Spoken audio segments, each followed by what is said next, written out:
Bonjour, bonjour, dans la news sur la télévision, bonjour, bonsoir, ça dépend de la heure, au côté émission de l'émission. Bande konanga to ili bino, ba nouvelle eye. Ba nouvelle eye, Sokoko, oyo azaki homme d'affaires, financier, ya ba combattant, lelo aye kolobela makambo oyo etali Junior Mpiana. Junior Mpiana oyo alobaki ayebi Koffi Olomide te, mais Sokoko, camarade ya Koffi Olomide, nayebi te soki porte-parole ya Koffi Olomide, aye kolobaki mwana Junior Mpiana aza liboma, lokola Junior Mpiana aza liboma. Bandeko nanga ata likambo oyo, bapopo oyo ndeko na biso Sokoko abimisi po koinjirie Junior Mpiana oyo atali te makambo oyo etali ete, mais abandi kobimisa yango na plateau ke Junior Mpiana moto liboma mwana Junior Mpiana aza liboma. Est-ce que ça normal bandeko na ngai? Boyoka na bino moko makambo oyo kolutu to apporte parole ya Koffi Olomide azali koloba bolanda na nsima.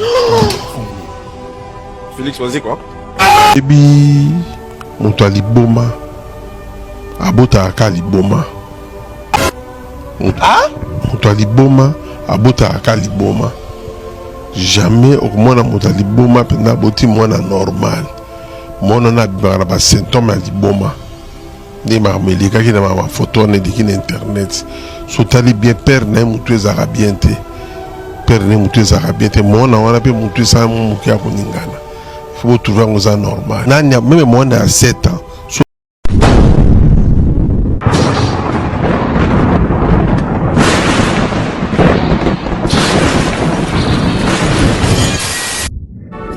Bandeko bokota boyoka makambo Laurent Sokoko asili kofinga Junior Mpiana moto liboma.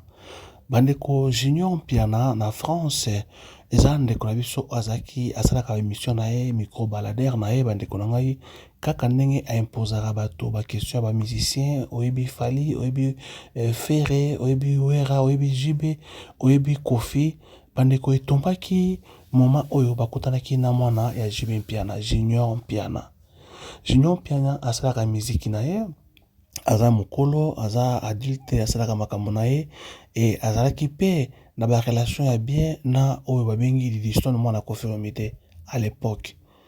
Bandeko toyebi te et Koffi Olomide aza vie malgré baza problème na Junior Mpiana eza ba problème na bango oyo toyebi te par rapport à quoi toyebi te, mais koyoka ndenge Junior Mpiana ba poser question en tant que pe musicien aza pe na façon na mwana wenge aza pe na ba 12 oyo abetaka ye alobi ayebi Koffi Olomide te par rapport ye azali ami to petit alingaka mingi Fally Ipupa toyebi te ba apport moko eza wana secret par rapport ya kotala parce que Junior Mpiana na Fally kutu bayokanaka te, mais à l'époque Junior Mpiana Fally bande koyokana bana ya Junior Mpiana bango badaïda bana ni baza ba fanatique ya Fally Ipupa. Alors Junior Mpiana aza komi camarade alingi Fally Ipupa et comme lelo ba poser question et pas ya ndeko na biso alobi ayebi Koffi Olomide te bandeko esali polémique impossible. Laurent Sokoko ole a se limiter na Junior Mpiana akei kobakisa Junior Mpiana moto liboma oh bana wenge boza wapi bana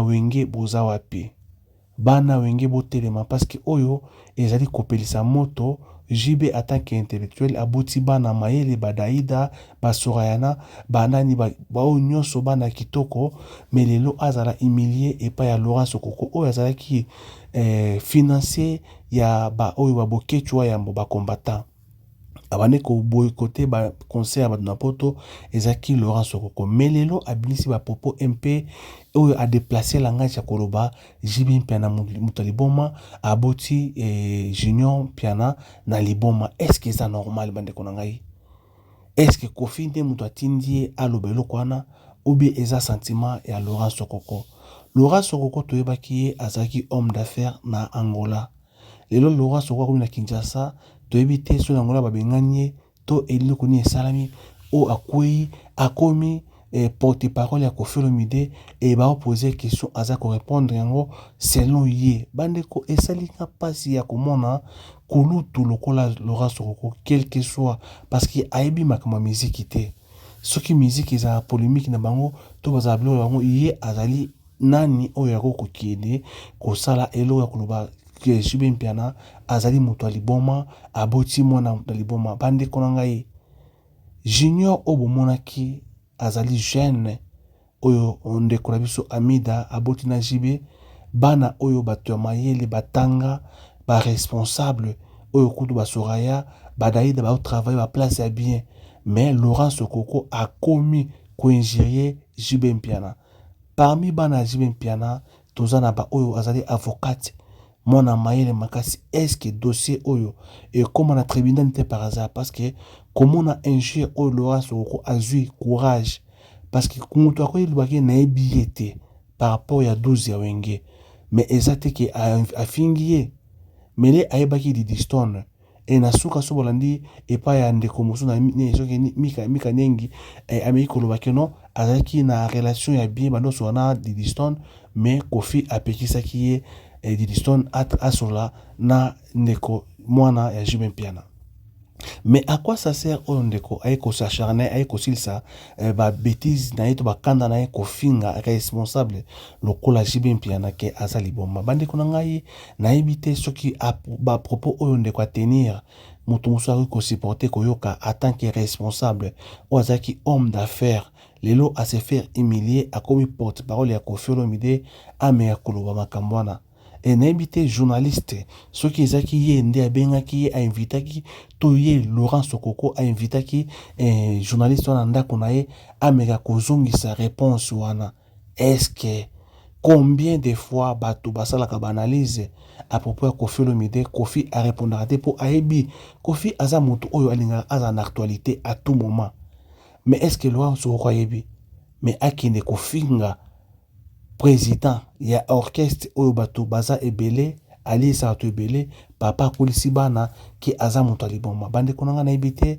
soki bana wenge bakotika parce que Werason azali camarade ya JB Mpiana na ebité so ko supporter Blaise Bula na ebité ba ale makaba ba oyo nyoso ba d'autres esi ba ko supporter koyoka Laurent Sokoko ba propos o à tenir par rapport ya parole kaka na ebi kofite na 12 parce que Junior Mpiana a commis pe artiste et musicien a la musique na ye a eu kolinga asala moi baise na ye mais ce n'est pas une baise ya Junior Mpiana et au commissaire Laurent Sokoko bandeko afinga Koffi Olomide afinga JB Mpiana je m'excuse afinga JB Mpiana est-ce que JB Mpiana na Junior Mpiana bafanda ki place moko ke kinde ofinga obe o ignorer ignoration ezanango okotuna wera okotala bato akana kutu baotanga kutu komba ya kofite batuni yabi tanga kumo nani ezaki 12 ya bana wenki to mona wenge e azape na makambo na ye o azanango